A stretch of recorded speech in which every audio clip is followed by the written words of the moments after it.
What's up? What's up? What's up? It's your boy, the network. And today's topic is section 5.3, configure and verify device access control. We're going to be doing subsection 5.3a, the lines, VTY, AUX, and console. This is a topic in the CCNP route exam. It'll be known as the CCNP Enterprise exam come February 24th, 2020. This topic, I'm pretty sure, will be on that exam. So if you run into this video after that date and think, oh, this video is kind of old, I can't watch this. Yes, you can. I'm pretty sure this stuff will be applicable to your exam.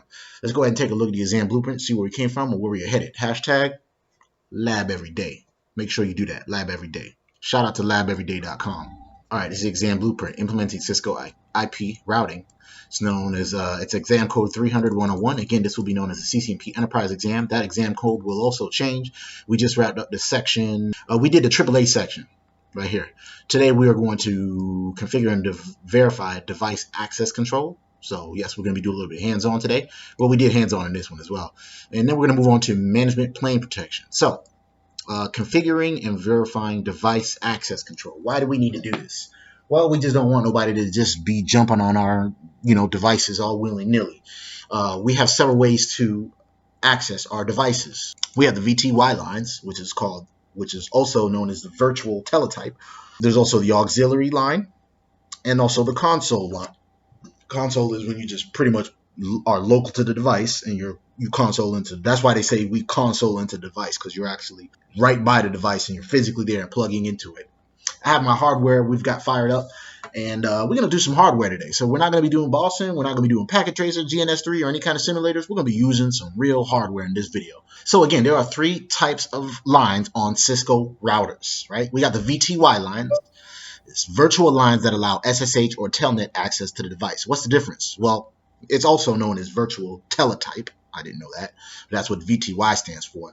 Allows SSH, which is secure shell, which is it's the most secure and encrypted way to log on to your device. Or telnet, which is you can dial into the device using this pretty much the same thing as SSH, but it's not encrypted.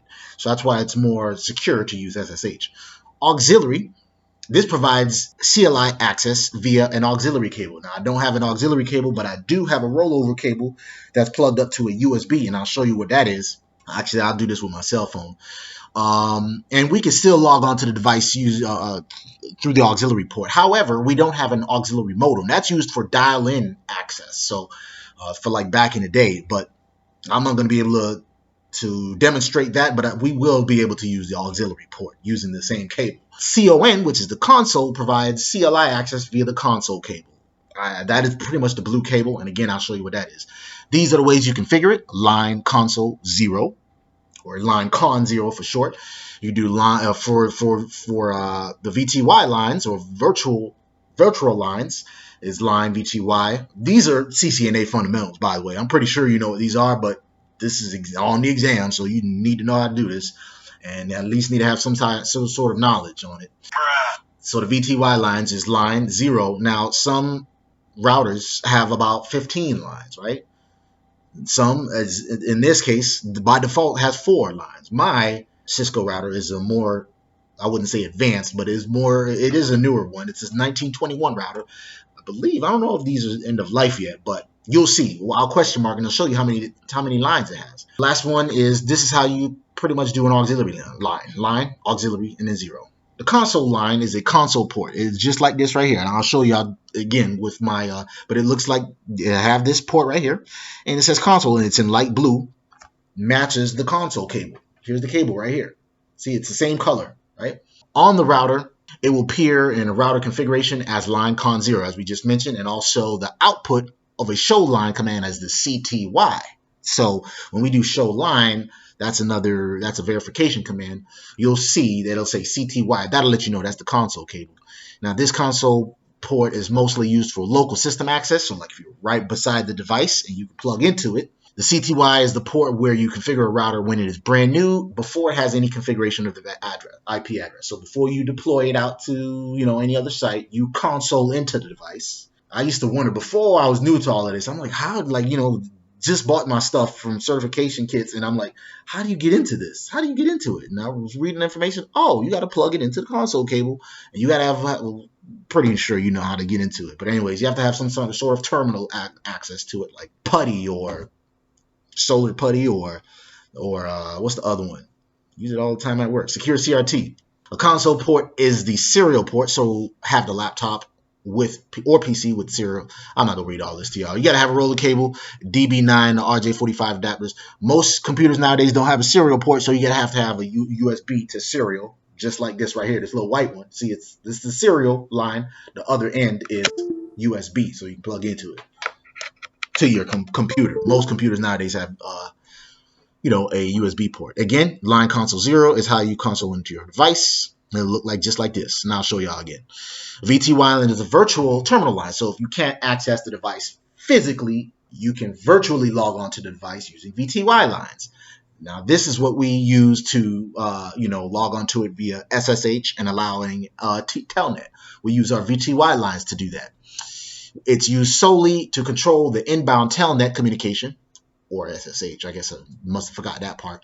It is virtual in a sense which they are a function of the software. There is no hardware associated with it. As you can see, that's why I did this in red. There is no hardware associated. However, you can console into it with your console cable and your USB to serial, and then set up the VTY lines. But then after that, you can access the device using VTY. So it's just like a remote control for your routers and switches. Basically, that's what VTY is. What you can think of it as, your remote control. You can use it to connect to a router to make configuration check or changes the status. Most of the routers have 5 VTY ports, just like I mentioned, from 0 to 4. It implies that you have nearly 5 concurrent network administrators configuring your router at one time. So when you know how you do 0, like in this case right here, it says line VTY 0 through 20. That means we've got 21 lines, right? Because 0 line VTY 0 is also a line. So you got the 20 plus the 1 lines, right? That basically means 21 people can log onto this device at the same time remotely. That's what that is, right? There's only one console port. That's how come you can only do line console 0. So you can only one person can console into it at the same time. But VTY, virtually, we can have 21 people on this device. Here's the auxiliary line. The auxiliary line is an auxiliary port. It's usually just above the console port or beside it, whatever. While not all routers have auxiliary ports these days, let me see. My 1921 does have one. It will not get a lot of use except to access a router if you are locked out of a console port. Now, that is very rare for that to happen, or you really just got to, I ain't gonna say be dumb, but because you can still, you can still change the configuration register. Well, no, you can't even change the configuration register. How would you be able to break into it? Anyways, yeah, it doesn't really get much use these days because the auxiliary port was used to dial into the router. But nowadays with VTY lines, you really don't need the auxiliary line. But I'll show you that anyway in the show line output. Again, these are verification commands. You do show line. You can also do show, and it's pick a specific line that tells you the speeds and stuff like that. I'll show you that. You can do show run, show start to also verify your configuration for the VTY line, the console line, as well as the auxiliary port. Again, here is a better view of the console cable to USB serial port. Now, I even have one here. So you plug into the console port just like this, right? That little port right there. This cable goes into that right there, right? And the other end of this cable is a serial port, right? But most computers nowadays or laptops nowadays don't have this serial port. So that's why you got to have a USB to serial cable. So you take this serial cable right here, plug that up right there, and then the USB obviously goes into your computer, which is what I've got set up right here. RJ45, the other end is the serial. I've got the serial plugged into the other serial, and that goes into the computer. Let's go ahead and fire up the Cisco 1921 router, which I've got right here. I'm going to take my cell phone and let you guys take a look at what I've got here. And then we are going to get into the CLI and play with the console lines, the VTY line, console line, and the auxiliary port. So here goes my Cisco router. It's the Cisco 1921. Here is the front of it right here. pretty quiet. I like this model. This is probably my favorite router right here. Here's the back side of it. Right, we've got some HWIC ports right here. HWIC 1, HWIC 0. We've got the auxiliary port that I just mentioned right here. Here is the console port. I'll show you right there. That's the console port. That's how you can access the device locally. We can also go through the auxiliary port. This other end, you would have a cable similar to this plugged up to a modem, right? And the other end of this would go to a modem, but we don't have a modem, so I won't be able to demonstrate that right here. These are obviously your gigabit ports right here. This is USB. I believe you can console into it via USB as well. I haven't played with that. We've got a PoE port. Baud reset, and obviously the on-off and the power cable. So again, here is a console port, right? Now, obviously I can't show you virtual because virtual, there's no hardware involved, right? So as far as the console port goes, we've got our RJ45 plugged into the console port, right? The other end of that, past my balls, and here goes the other end, right? The serial cable, right? Here's the serial cable, but this is a newer laptop, so it's not going to have any serial ports, right? We've got a USB port. We've got another USB. We've got a couple of USBs in the back, right? And then the other end of that goes to, well, the other end of the serial cable plugs up to this serial. I've got those plugged up. I'm not going to, well, let me go ahead and show y'all just for the sake of being complete here. All right? There's the other end of that serial cable, 9 pins, right? Female. Here's the male end of it, 9 pins. And then that other end of that goes to the USB plug onto the cable and then, or onto the laptop. And then on here, we've got it plugged up to secure CRT. Let's go ahead and log back onto the computer so that way you can see what's going on here.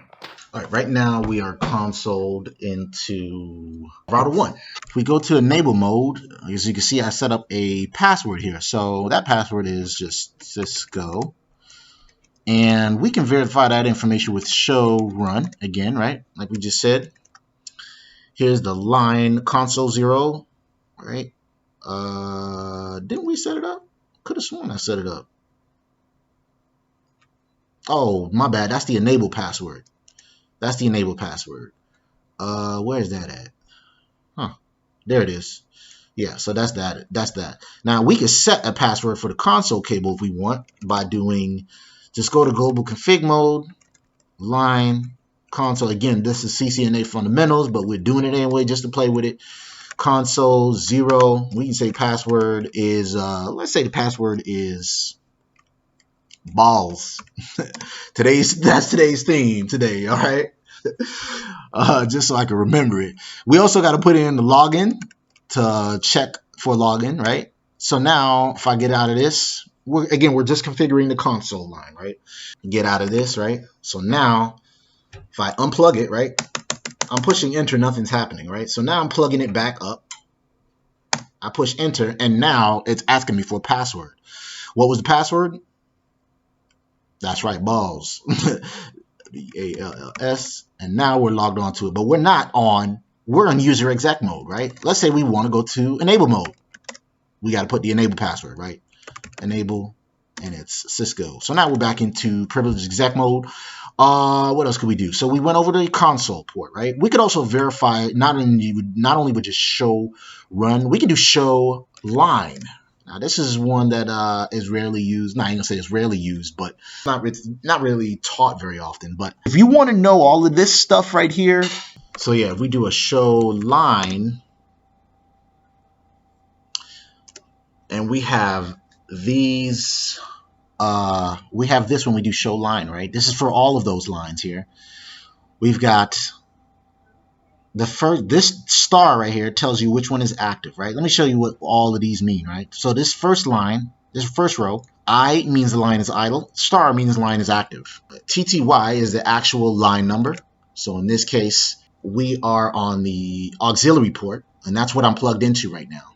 This is the type of line it is. Right now, again, I'm in the auxiliary port. This is the speed, right? Transfer and receive baud rates for this line. That's what the TX and RX mean. The A is for auto baud is active. None of this stuff is active, and they're set to, that's by like the default line right here. So we've got modem type of modem signal configured for this line, rotary group configured for this line, the access lists, both output and input, uses, the number of connections made to this line since the router was booted, right there, uses. Noise is how much noise is on the line. Number of times noise was detected on this line can be used to gauge line quality. It's a pretty decent cord, so you ain't going to see any of that. And finally, overruns, which is the number of buffer overruns that have occurred on this line in the hardware slash software. So this first one is hardware. The second one is software. Now you could also do, so let's go back into the console port. And right now, it's asking me for a password, right? That password is BALLS. Enable password was Cisco. And if we do show line, right now we've got the console port is active right now, right? So it's line 0. We could do show line 0 and get more detailed information on that specific line right there. Length 24 lines by 80. So that's what this is. This is the 80 columns by 24 lines. This is the baud rate. RJ45 console is in use. Here's the USB console baud rate. What else we got here? Time since activation, 25. So let's run it again. I just plugged it up, right? We do that. Time since activation says we've been plugged up a minute, right? We run it again, a minute and 11 seconds. That's how long we've been plugged up. That's how you can tell how long you've been plugged up, right? As opposed to just the power. So we looked at the console line. Let's go ahead and take a look at the auxiliary line. This is pretty similar. Again, this is not something you would really use unless you're trying to dial into it remotely. Right now I'm logged into it. Notice how I went from privileged exec mode to user exec mode after I unplugged it, right? So I go to enable. Now it's asking me for the enable password, which is Cisco. And now we're in user exec mode. So we do a show line. This is what we looked like when we were in the console port, right? We do show line, and you can see the auxiliary port right here. So now we're plugged into the auxiliary port. It says uses 0, no noise. All of this stuff is empty. So here is, let's go ahead and log on to the virtual line. So again, the auxiliary port does not have much use for us. We can't physically log onto the virtual line, right? But we can modify it with the line. Oh, I guess we forgot to do line auxiliary. We'll go to global config mode. If we want to modify or configure the auxiliary port, line aux 0, and we're on the auxiliary port. So you can do passwords here, change the password, you can change the privilege mode, etc. We just click the context sensitive help, and you can see what options we have here. We can change the exec timeout. Obviously, these are all not all fundamentals, but a lot of these are fundamentals for the auxiliary port. Again, we want to modify the virtual line, or the virtual line is line VTY. We get out of this and do line VTY, and here's the options we have. Normally, like we said, we have 5 lines on virtual lines, right? But on this router, this is a Cisco 1921 router. There's 1370 lines, obviously, here. So we do 0. I'm assuming, I'll correct me if I'm wrong here. Put a comment below if not. 1,370 people can log on to this device simultaneously. So we do. Let's just do 0 through 20, right? Do line 0 through 20. If we do a show line, and now you can see we've got 20 lines here. Remember what it looked like before? Here, we only had this many lines that we were messing with. And now we've got these other lines that we're able to modify here. I think that's all we're going to go over today. So that is my YouTube page. That is my Twitter handle. If you like this video, go ahead and hit the subscribe button. There's a notification bell that'll let you know every time I upload these videos. Go ahead and add me on Twitter. Please leave a comment below. Share this video if you like my teaching style, or these my funny commentary, or just hit the like button. For now, comment, like, subscribe to the network.